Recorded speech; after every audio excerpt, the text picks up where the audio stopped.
What's up, everyone? Hey, James Hurst here with The Marketing Show. And in today's video, I'm going to share with you a loom that Shaun sent me when we were trying to figure out how could we do a migration. You know, someone's coming over from Pipedrive or HubSpot. You know, you're going to be exporting out a bunch of records into a CSV file, right? Not really necessarily the funnest thing to do, but it could be the difference in landing like a bigger client that's already established, has lots of stuff going on. This, for my example, was a painting business. They were doing $3 million a year. So it would have been a great client to have on my SaaS, right? So the problem is like sometimes the contacts get exported, the deals get exported separately. There's usually like a unique identifier that you can kind of combine the files together. But then it's like, well, how do you import opportunities?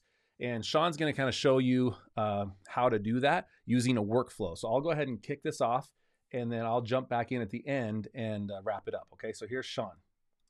Hey, James, it's Shaun. So I'm just going to try something. I actually don't think this is as hard as you think. So if I just say like, I don't know, whatever, like name, email, and then let's say, so what we want to really do is combine these two spreadsheets together, right? And so let's just say, like if we pull up your screenshot here, you're like, you know, whatever, what the heck is this? Deal title, and I assume the contact person is the correct contact person. Let's say like there's like a price, and then there's like an owner, and I don't, you know, like that kind of thing. So what I would do here is, okay, so let's assume, so first of all, it's only 14 records, so you could just sort of create this manually, but let's assume it's not. Let's say it's a bunch. So there's, what do we need here? We need, well, source is going to be part of the contact. So we need price, and let's call it owner, right? And really, at the end of the day, those are, let's see if we could do essentially probably tags for one or custom fields for the other, but let's just see. So I'm going to go like price and source and owner. So let's try that. Okay, so email, source, price, owner.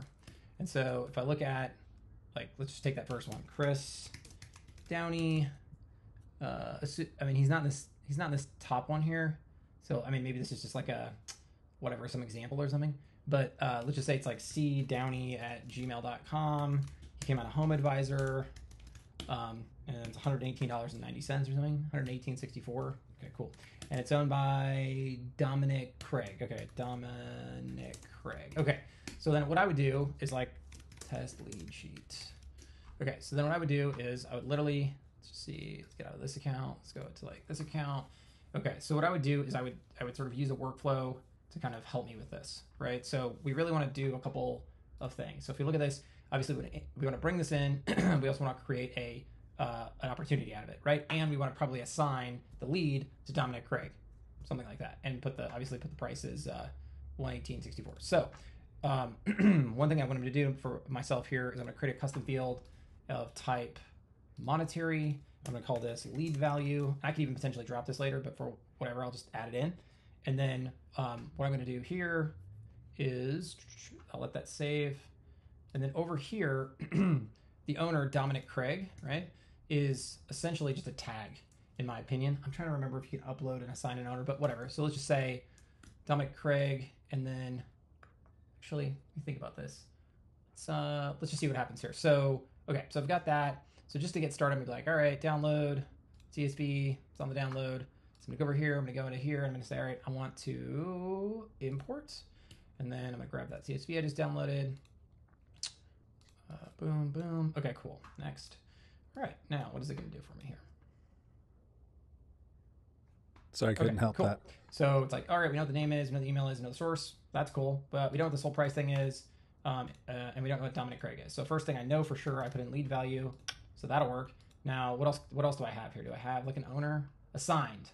Oh, look at that, right? Now, the trick, of course, with Dominic Craig, so let's say like, oh wait, hold on, do I have a Dominic Craig in here? Because I assume what it's gonna do is it's gonna look for a staff member with that name. So I don't have that person, so let's just go add that person, Dominic Craig, dcraig@bob.com. Awesome, save. Wait, what did I miss? Oh, whatever. Tacos 1 2 3 exclamation point. I don't know. Wait, tacos 1 2 3. I don't know. Okay, cool. So awesome. Now the only thing I realize I need to do there is I need to also create an opportunity. So I need to go into automation, workflows, create a workflow, and this will be like start from scratch. And it'll be like create op. And then what you could do, right, is if this is a static account, it's pretty easy because then what you can say is, okay, so if a contact is being created, right, So it's a no contact being created. Cool. I want it to automatically fall into this workflow. And then really simple. I want an opportunity. I want it to create an opportunity, and I'll put it in this pipeline, and then in this stage. And of course, you could use tags and stuff, obviously, right, to do different things. Like you could say if the contact has, you could put an if statement in here, be like if the contact has this tag, add it to that stage. But let's just assume, right, that we're going to have all of that sort of in one stage. Then if I go back to your screenshot, I'm sorry, I'm doing this in long form because I really want you to see each step. So let's see.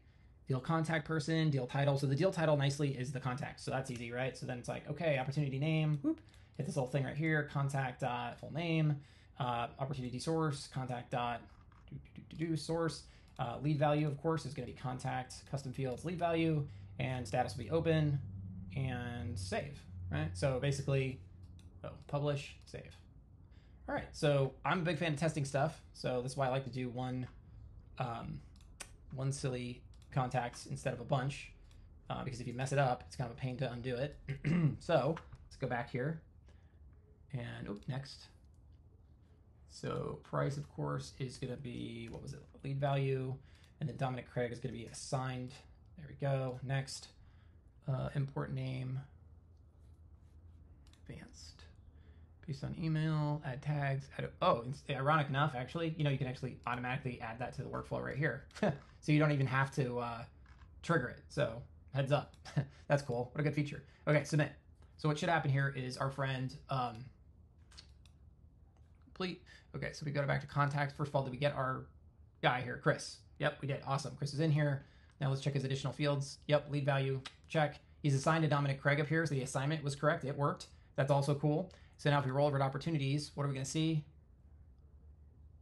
Hey, look, it's Chris Downey, right, who we just brought in, home advisor, 118.64. Now, the whatever it is, this is like not set to dollars. That's why you have this funny symbol here. But it absolutely did what it was supposed to do in terms of opportunity source, lead value, contact name. Ta-da! See, this is exactly what I was recommending that you do. So, anyways, hopefully this helps.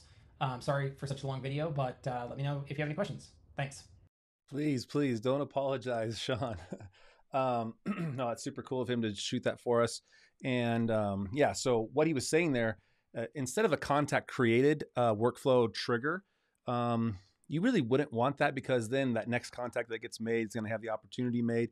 You really want to use that that function in the importer to add them to that specific workflow. So that was just one minor little thing, minor edit that he actually caught himself too. So don't do a contact created as a trigger start for the workflow trigger start. That being said, hopefully this points you in the right direction. It's a little more complicated than that because you're going to want to have different deal stages, right? Like lead or a customer or follow up, all the different stages of a lead. You might have to do a bunch of different if conditions in your workflow, but that at least points you in the right direction on how Shaun and I have kind of gone about doing a kind of a massive migration, which will hopefully help you land bigger and bigger clients. If you guys haven't joined my Facebook group, it's The Marketing Show. There'll be a link in the description below. Would love to hang out with you guys in there and check out some of my other videos which will be showing up at the end here soon. And let me know if there's any other videos you guys need made. I'm working on some bonuses for those signing up for HighLevel with my link. That's kind of the direction I'm going to be going, is as a HighLevel coach. So not too much of a surprise, right? Thanks so much, guys. Appreciate you. Leave a comment in the description below if you learned something. If you like this kind of content, give it a like. Subscribe if you are a big HighLevel fan as I am. And I'll see you in the next video. Bye. Hope you enjoyed the show. Advice given is for educational purposes only and may not be applicable to your business. You should know that the Marketing Show receives compensation through its affiliate relationship for the products and services it recommends. Thank you for your support, and we hope to see you on the next episode of The Marketing Show.